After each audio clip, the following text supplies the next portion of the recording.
हिमाचल में बीडीसी और जिला परिषद सदस्यों पर दिए बयान पर सीएम सुक्खू की सफाई कर सामने आई है, जहां पर मेरा किसी का अपमान करने का इरादा नहीं था। सीएम सुक्खू ने कहा, बयान पर विवाद के बाद सीएम सुक्खू ने सफाई दी है। बात को तोड़ मरोड़ कर पेश किया गया है। सीएम ने कहा है, बीडीसी जिला परिषद सदस्यों की वैल्यू वाले बयान पर सफाई दी है सीएम सुक्खू ने। और मतदान के समय होती है सदस्यों की अहम भूमिका। सीएम ने कहा, बीजेपी फैला रही है भ्रम। सीएम सुक्खू ने कहा, बीडीसी और जिला परिषद सदस्यों को लेकर बयान पर अब सियासत कहीं न कहीं तेज हो गई है। आप उस बात को गलत समझे।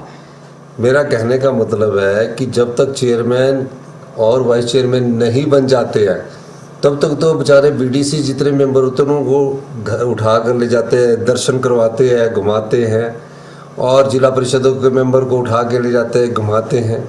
ये ट्रेंड बीजेपी करती है, क्योंकि उस दिन उनको जब उनकी वोटिंग खत्म हो जाएगी तो उनकी वैल्यू एक दिन की रह जाती है।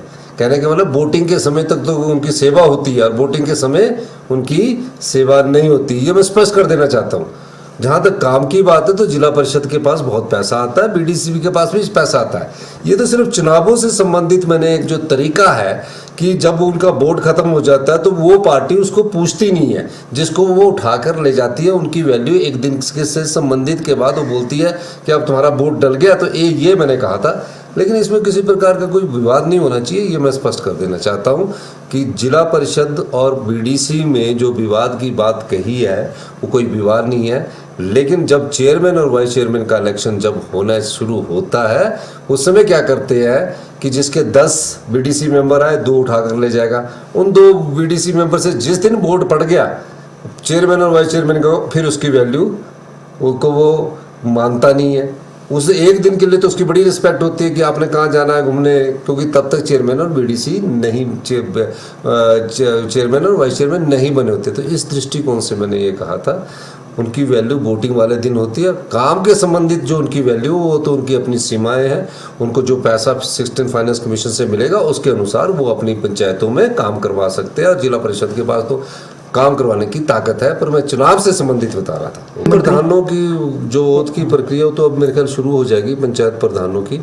वो तो मेरे को लगता है कि जो इलेक्शन कमीशन ने गाइडलाइंस दी, मैं उसकी गहराई में नहीं गया, क्योंकि पंचायत तो वो तो निश्चित रूप से जो इलेक्शन कमीशन ने गाइडलाइन दी उसी के हिसाब से पंचायत प्रधानों की भी ओथ होगी और बीडीसी की भी होगी, जिला परिषद वालों की भी ओथ होगी। कांग्रेस का जिला परिषद में तो हमने पारदर्शी घोषित नहीं किया था और बीडीसी में भी कोई घोषित नहीं किया था, पंचायत प्रधानों में भी कोई घोषित नहीं किया था। ये सवाल तो आपको बीजेपी से पूछना चाहिए कि पिछली बार उनकी 11 जगह जिला परिषद के चेयरमैन थे, तो इस बार वो कितनी जगह बनाने जा रहे हैं, क्योंकि 251 जगह भारतीय जनता पार्टी ने कमल के समर्पित उम्मीदवारों का घोषणा की थी।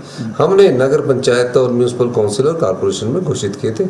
उसका रिजल्ट मैंने आपको, मेरा कहने का मतलब जब संख्या चेयरमैन और वाइस चेयरमैन की संख्या कम होती है ना, उस समय जो ना कांग्रेस से होते ना बीजेपी से होते, तो उस समय संबंधित जो होते हैं किसी पार्टी से नहीं होते, तो वो सोचते हैं कि हम किसी तरह वोट ले लें। अब नदौन में बीडीसी चेयरमैन थे जो अभी 3.5 साल तक रहा, हमने नहीं हटाया। मेरे पास पार्षद आए कि आप हटा दो, तो मैंने बोला नहीं हटा दो, बीडीसी भी अपना काम कर रही है नदौन में ना। जिला परिषद भी अभी हमारे सारे कोई नहीं हटाया कोई जिला परिषद 3.5 साल से, जबकि जिला परिषद भी हम हमीरपुर के हटा सकते थे। सरकार बनने के बाद कई जिला परिषद के सदस्य हमारे पास आए, हमने नहीं हटाया क्योंकि उनका अपना कार्य है। पर मैं जब चुनाव का वक्त होता तब इनकी महत्वता होती है। जैसे हम विधानसभा के चुनावों के लिए भी जाते हैं तो वोटर की महत्वता की बात बता